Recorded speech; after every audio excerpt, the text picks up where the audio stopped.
कोई भी साम्राज्य चीनी इतिहास में तांग राजवंश जैसा प्रभाव नहीं डाल सका। कई राजवंश आए, उन्होंने सत्ता हासिल की, कुछ समय तक चमके और फिर इतिहास की धूल में खो गए। लेकिन तांग कुछ और ही था।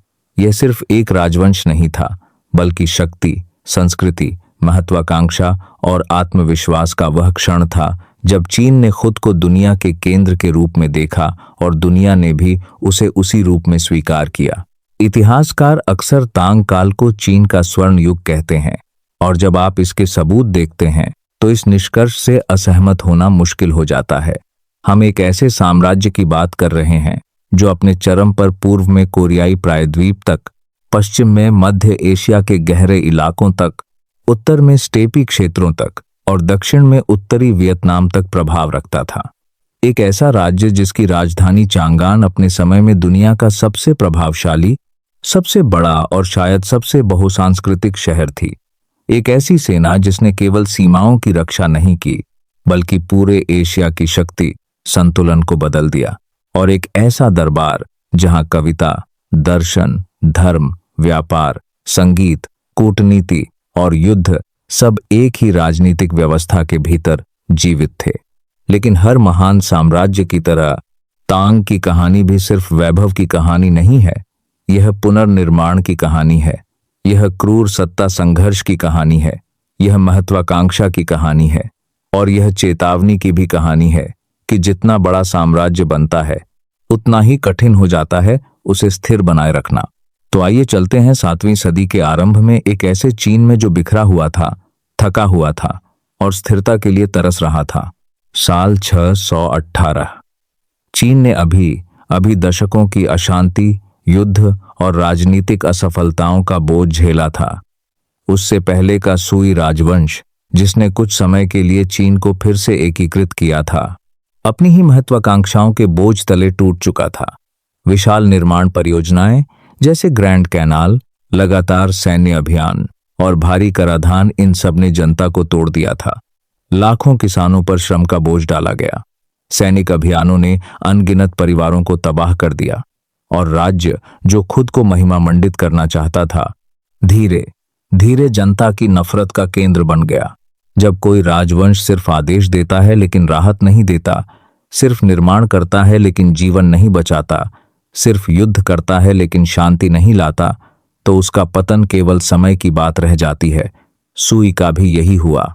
यही वह क्षण था जब इतिहास के मंच पर आए ली युआन, एक सैन्य कमांडर, एक कुलीन, एक व्यावहारिक व्यक्ति, जिसने समझ लिया था कि जब केंद्र कमजोर हो जाए तो कोई न कोई आगे बढ़कर व्यवस्था को फिर से गढ़ता है। वह चांगान पहुंचा, सत्ता पर कब्जा किया और खुद को सम्राट घोषित किया। इसी के साथ तांग राजवंश की स्थापना हुई। लेकिन सच कहें तो तांग की असली कहानी ली युआन से नहीं, बल्कि उसके बेटे से शुरू होती है, एक ऐसे शासक से जिसे बाद की पीढ़ियों ने चीन के महानतम सम्राटों में गिना। उसका नाम था ली शिमिन। इतिहास उसे सम्राट ताइजोंग के नाम से जानता है। ताइजोंग की कहानी शुरुआत से ही साफ कर देती है कि महान साम्राज्य अक्सर शांतिपूर्ण उत्तराधिकार से नहीं बनते। वह सिंहासन का इंतजार करने वाला व्यक्ति नहीं था।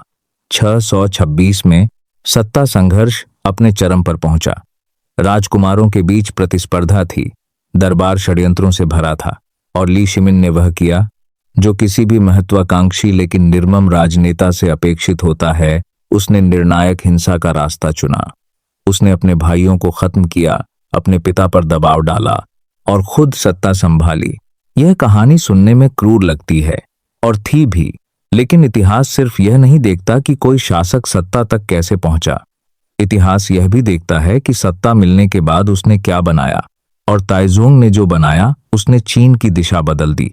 उसने सुई की सबसे बड़ी गलती समझ ली थी, अत्यधिक दबाव। इसलिए उसने शासन को अपेक्षाकृत हल्का, अधिक संगठित और अधिक प्रभावी बनाया। सरकार का आकार नियंत्रित रखा गया, कुशल प्रशासन को प्राथमिकता दी गई, स्थानीय शासन को व्यवस्थित किया गया, भूमि वितरण की नीतियों और कर व्यवस्था को इस तरह ढाला गया कि राज्य को आय मिले लेकिन समाज पूरी तरह टूटे नहीं। सिविल सेवा परीक्षा प्रणाली को मजबूती दी गई ताकि प्रशासन में प्रतिभाशाली लोग आ सकें, सिर्फ वे नहीं जिनका जन्म प्रभावशाली परिवारों में हुआ हो। यह परिवर्तन एक दिन में नहीं आया, लेकिन तांग युग में यह विचार गहराता गया कि शासन जन्मसिद्ध अधिकार से नहीं, योग्यता से भी चल सकता है। ताइज़ोंग केवल प्रशासक नहीं था, वह सुनता भी था।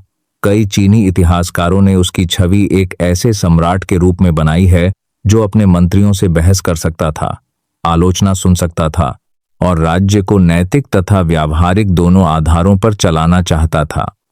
यह बहुत असामान्य बात थी, क्योंकि सम्राटों के दरबार अक्सर चापलूसी से भर जाते हैं, लेकिन जब कोई शासक अपने विरोधियों की बात सुनता है तभी वह गलतियों को पहचान सकता है। उसने कानूनी ढांचे को मजबूत किया, प्रशासनिक दक्षता को बढ़ाया और एक ऐसी राजनीतिक मशीन तैयार की जो सिर्फ जीवित ही नहीं रही बल्कि विस्तार करने में सक्षम हुई। और जहां इतने लोग, इतने मार्ग और इतनी गतिविधि हो, वहां धन भी आता है। तांग राजवंश की समृद्धि का एक बड़ा आधार था व्यापार। सिल्क रोड केवल एक सड़क नहीं थी, वह मार्गों का एक जाल था। रेगिस्तानों, पहाड़ों, ओएसिस नगरों और सीमांत चौकियों से गुजरता हुआ यह व्यापारिक तंत्र चीन को मध्य एशिया, भारत, फारस और उससे आगे की दुनिया से जोड़ता था। इन मार्गों से रेशम गया, चीनी मिट्टी गई, धातु उत्पाद गए और बाद में चाय का महत्व भी बढ़ता गया। वापस आए सोना, चांदी, घोड़े, कांच, दुर्लभ वस्तुएं, रंग, मसाले और विलासितापूर्ण वस्तुएं। लेकिन व्यापार केवल कर संग्रह का मामला नहीं था, यह प्रतिष्ठा का भी मामला था। जब दूर देशों के व्यापारी आपके शहरों में आते हैं, जब विदेशी प्रतिनिधि आपके दरबार में उपस्थित होते हैं, जब आपका रेशम अंतर्राष्ट्रीय विनिमय का मानक बन जाता है, तो आपका राज्य आर्थिक शक्ति से अधिक सभ्यतागत केंद्र बन जाता है। तांग चीन ने यही हासिल किया। उसने स्थल मार्गों के साथ साथ समुद्री व्यापार को भी महत्व दिया। दक्षिणी बंदरगाहों से जहाज भारत, दक्षिण पूर्व एशिया, फारस की खाड़ी और पूर्वी अफ्रीका तक जोड़ते थे। यानी तांग सिर्फ महाद्वीपीय साम्राज्य नहीं था, वह समुद्री संपर्कों से भी समृद्ध हो रहा था। आंतरिक स्तर पर भी राज्य ने संचार और परिवहन नेटवर्क को मजबूत किया। ग्रैंड कैनाल जैसी प्रणालियां उत्तर और दक्षिण को जोड़ती थीं। सड़कें, प्रशासनिक मार्ग, संदेश प्रणाली और स्थानीय शासन ढांचे ने साम्राज्य को एक साथ बांधे रखा। यह सब इसलिए महत्वपूर्ण था क्योंकि विशाल साम्राज्य केवल सेनाओं से नहीं चलते, वे अनाज, कर, संदेश और प्रशासन से चलते हैं। अगर तांग केवल युद्ध और व्यापार तक सीमित रहता तब भी वह महान माना जाता, लेकिन उसकी सबसे गहरी विरासत शायद युद्ध क्षेत्र में नहीं बल्कि संस्कृति में है। तांग काल को चीनी कविता का स्वर्ण युग कहा जाता है। यह कोई अतिशयोक्ति नहीं। इस दौर में कविता केवल साहित्यिक अभिव्यक्ति नहीं थी, यह शिक्षित जीवन का हिस्सा थी। कविता परीक्षा संस्कृति, सामाजिक प्रतिष्ठा, मित्रता, निर्वासन, युद्ध, प्रकृति, शराब, अकेलेपन, आध्यात्मिकता और राजनीति सबकी भाषा बन गई। ली बाई, दूफू, वांग वेई ये केवल कवि नहीं थे, ये तांग आत्मा की आवाज थे। ली बाई की कविता में आपको मदहोशी, प्रकृति, स्वतंत्रता और एक लगभग ब्रह्मांडीय सौंदर्य का अनुभव होता है। दूफू में आपको युद्ध की कीमत, मानव पीड़ा, सामाजिक टूटन और नैतिक गंभीरता दिखाई देती है। वांग वेई में एक शांत, लगभग ध्यानपूर्ण दृश्यात्मकता मिलती है। इन कवियों की वजह से तांग केवल एक समृद्ध साम्राज्य नहीं बल्कि एक संवेदनशील सभ्यता बन जाता है। चित्रकला, संगीत और नृत्य भी इसी समय असाधारण रूप से फले फूले। दरबारी समारोहों में भव्यता थी, धार्मिक कला में नई ऊंचाइयां थीं, सिरेमिक कला में नवाचार हुआ, विशेष रूप से 3 रंगी सांकाई शैली और परिष्कृत चीनी मिट्टी के विकास ने बाद की चीनी कला को गहरा प्रभाव दिया। प्रौद्योगिकी और ज्ञान के क्षेत्र में भी प्रगति हुई। वुड ब्लॉक प्रिंटिंग के शुरुआती रूपों ने पाठों के प्रसार को नई गति दी। बौद्ध ग्रंथों की प्रतिलिपि, प्रशासनिक दस्तावेज और विचारों के प्रसार में यह परिवर्तन बहुत महत्वपूर्ण था। कागज के उपयोग का विस्तार, चिकित्सा ज्ञान, धातु कर्म और बारूद के प्रारंभिक विकास, ये सब इस युग की बौद्धिक गतिशीलता को दिखाते हैं। यानी तांग ने सिर्फ सेना नहीं बनाई, उसने स्मृति भी बनाई। उसने सिर्फ सीमाएं नहीं बढ़ाई, उसने अभिव्यक्ति का संसार भी विस्तृत किया। तांग काल की एक और उल्लेखनीय विशेषता थी उसकी धार्मिक और सांस्कृतिक खुली प्रकृति, कम से कम उसके बड़े हिस्से में। चीन में पहले से कन्फ्यूशियस परंपरा, ताओवाद और बौद्ध धर्म मौजूद थे, लेकिन तांग युग में बौद्ध धर्म विशेष रूप से प्रभावशाली रहा। मठ बने, ग्रंथ आए, यात्राएं हुईं, अनुवाद हुए और दर्शन ने राजनीतिक तथा सांस्कृतिक जीवन को प्रभावित किया। भारत से आने वाले बौद्ध संपर्क, मध्य एशियाई मार्गों से प्रसारित परंपराएं और चीनी अनुवाद प्रयास, इन सब ने तांग को धार्मिक रूप से अत्यंत जीवंत बनाया। विदेशी धर्मों की भी उपस्थिति थी। इस्लाम, नेस्टोरियन ईसाई परंपरा, ज़रथुष्ट्र धर्म, मणिचय मत, इन सब के प्रमाण तांग चीन में मिलते हैं। यह दर्शाता है कि तांग साम्राज्य केवल सैन्य शक्ति की वजह से महान नहीं था, वह इतना व्यापक और आत्मविश्वासी था कि विचारों की आवाजाही को भी जगह देता था। लेकिन असली संकट बाहर से नहीं, भीतर से आने वाला था। 755, एक नाम जिसने तांग साम्राज्य की चमक को हमेशा के लिए बदल दिया, ऑन लुशन। ऑन लुशन एक शक्तिशाली सैन्य कमांडर था। उसकी पृष्ठभूमि बहु जातीय सीमांत संसार से जुड़ी थी। वह दरबार का प्रिय भी रह चुका था। उसने उत्तर पूर्व में बहुत बड़ी सैन्य शक्ति अपने हाथ में जमा कर ली थी, और जब दरबार में राजनीतिक तनाव करता है और संभानेकारों का भी रहा था बढ़ा, तो वही व्यक्ति साम्राज्य के खिलाफ सबसे बड़ा विद्रोही बनकर उभरा। उसने अपनी विशाल युद्ध अनुभवी सेना को साम्राज्य की सेवा से मोड़कर साम्राज्य के हृदय की ओर मार्च कराया। लुओयांग गिरा, अव्यवस्था फैली, फिर चांगान भी खतरे में आ गया। सम्राट को भागना पड़ा, दरबार टूट गया, और जो कभी विश्वव्यापी आत्मविश्वास का केंद्र था वह अचानक अपनी ही सीमाओं के भीतर असुरक्षित हो गया। ऑन लुशन विद्रोह केवल एक सैन्य बगावत नहीं था, वह तांग व्यवस्था की संरचनात्मक कमजोरी का विस्फोट था। इसने दिखा दिया कि सीमांत कमांडरों को दी गई स्वायत्तता कितनी खतरनाक हो सकती है। इसने दिखा दिया कि एक चमकदार राजधानी के पीछे सत्ता कितनी नाजुक हो सकती है। इसने यह भी दिखा दिया कि जब साम्राज्य बहुत बड़ा हो जाता है तो उसका सबसे बड़ा खतरा कभी कभी वही लोग बन जाते हैं जिन्हें उसकी रक्षा करनी थी। विद्रोह कई वर्षों तक चलता रहा। ऑन लुशन मारा गया, लेकिन हिंसा खत्म नहीं हुई। लड़ाई जारी रही, दूसरे नेता उभरे। साम्राज्य को विद्रोह को दबाने के लिए बाहरी सहयोग भी लेना पड़ा। जब तक संघर्ष समाप्त हुआ, तब तक तांग की पुरानी शक्ति वापस नहीं आ सकती थी। इस विद्रोह के सामाजिक और आर्थिक परिणाम गहरे थे। कृषि नष्ट हुई, जनसंख्या प्रभावित हुई, राज्य की कर आधार पर चोट पहुंची, केंद्र की प्रतिष्ठा टूटी, और सबसे महत्वपूर्ण क्षेत्रीय सैन्य शक्तियों को हटाना अब आसान नहीं रहा। विद्रोह शांत हो गया, लेकिन उसका राजनीतिक ढांचा पीछे रह गया। युद्ध सरदारों का युग, प्रांतीय स्वायत्तता और कमजोर होती सम्राटीय पकड़। तांग राजवंश ऑन लुशन विद्रोह के बाद तुरंत समाप्त नहीं हुआ। यही बात उसकी संस्थागत मजबूती को भी दर्शाती है। वह अभी भी जीवित रहा। उसने कुछ समय के लिए नियंत्रण फिर से पाया। कुछ सम्राटों ने सुधार की कोशिश की।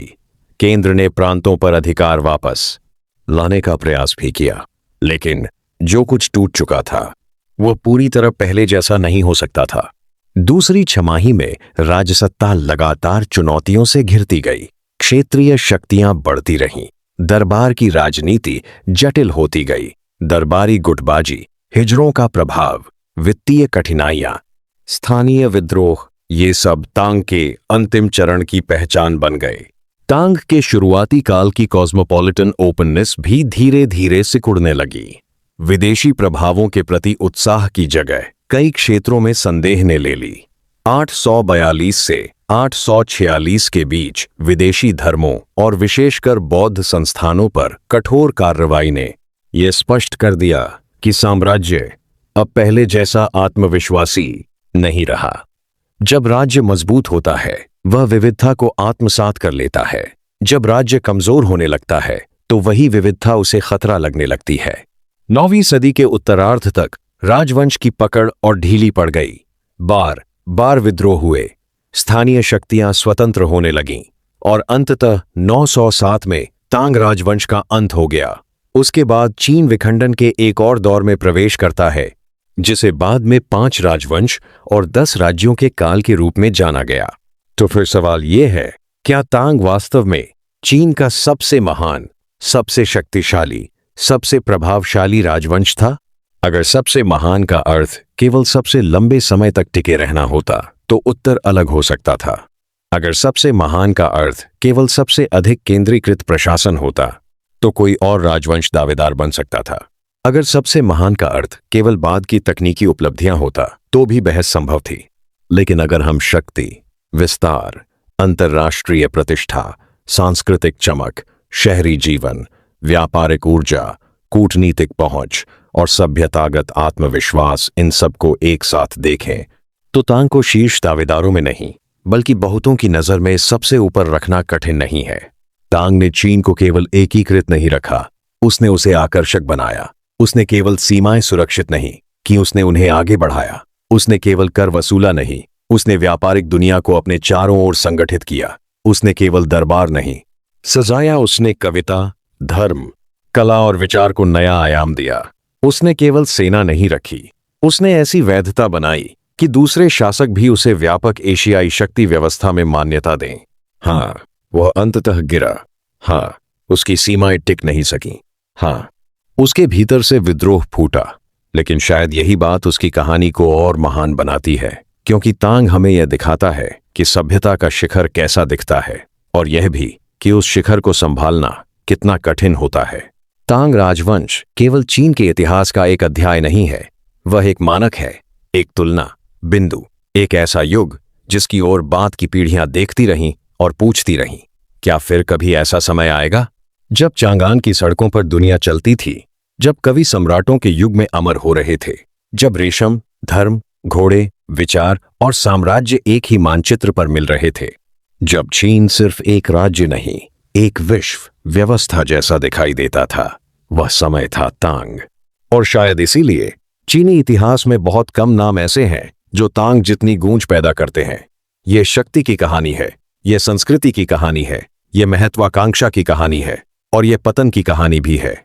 लेकिन सबसे बढ़कर यह उस क्षण की कहानी है जब चीन ने अपने आप को इतिहास के मंच पर सबसे उजली रोशनी में प्रस्तुत किया। तांग राजवंश एक साम्राज्य नहीं, एक युग,